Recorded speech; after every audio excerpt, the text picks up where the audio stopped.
Okay, thanks for letting me come to your lesson today, Debbie. And what's the issue that you'd like to discuss? Well, the thing is that this class has loads of potential, and they've been performing really, really well. But I want to stretch them.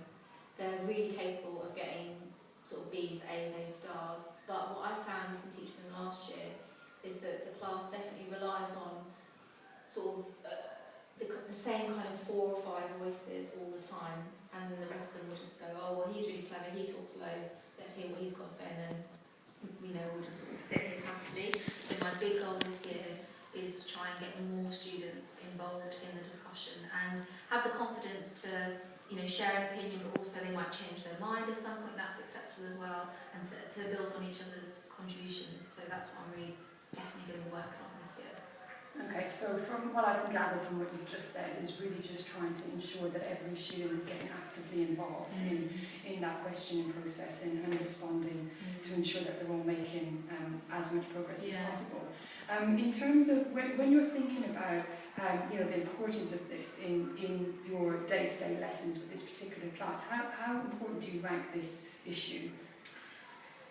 I think I'd say it's probably the second biggest issue.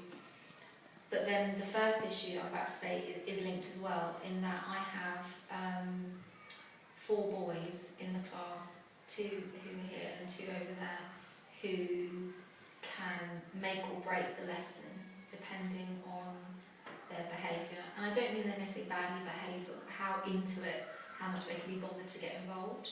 And so when I'm planning my lessons, the first thing I'm always thinking about is how am I going to make sure that Alex and Jack and Jake and Dan are going to be okay, because a lot of the class feed off them. So that's probably my number 1 issue, is trying to make sure that I'm managing the personalities in the class. And then linked to that secondly is then if I've managed their personalities enough, then hopefully more people will be encouraged to get involved in the discussion. Okay, so I can see that you've taken some steps to try and tackle this issue and try and get get as much progress out of it as you can. Just going back to the point that you mentioned about those students and the importance of getting them on task, why are you homing specifically on them? Can you just talk to me a little bit more about that and how you feel that may hinder what you're trying to do? Well, I don't know if you've noticed, but my tables are gender, they're gender tables. And the reason why that is because initially I split up these boys and tried to put them in with girls, but it was actually really counterproductive because the girls were quite intimidated, they didn't really talk, and so then I thought, you know what, maybe if I put them together, then at least I can monitor them more efficiently. But I'm also aware that Alex, his target is an A, he should be getting an A star. Jack, again, they're very capable boys, but they're definitely students that could let me down. At the end of the year, you get your results and you're like, they should have done well, but they haven't. They need to be constantly probed all the time to get moving. Have you thought about, what kind of actions have you thought about implementing to try and overcome this problem? Well, I changed the seating plan. I have had individual consultations with them, and I have tried to not focus as much on their behaviour, because I know I have a tendency to do that, I get cross with them. But try not to focus on their behaviour and more use my questioning to try and to challenge them. So I'm hoping that as long as I keep them on track by getting them to think hard, then they're less likely to misbehave. That's what I'm trying. Have you put targets in place in terms of how much you'd like them to, how much you'd like them to move on or progress?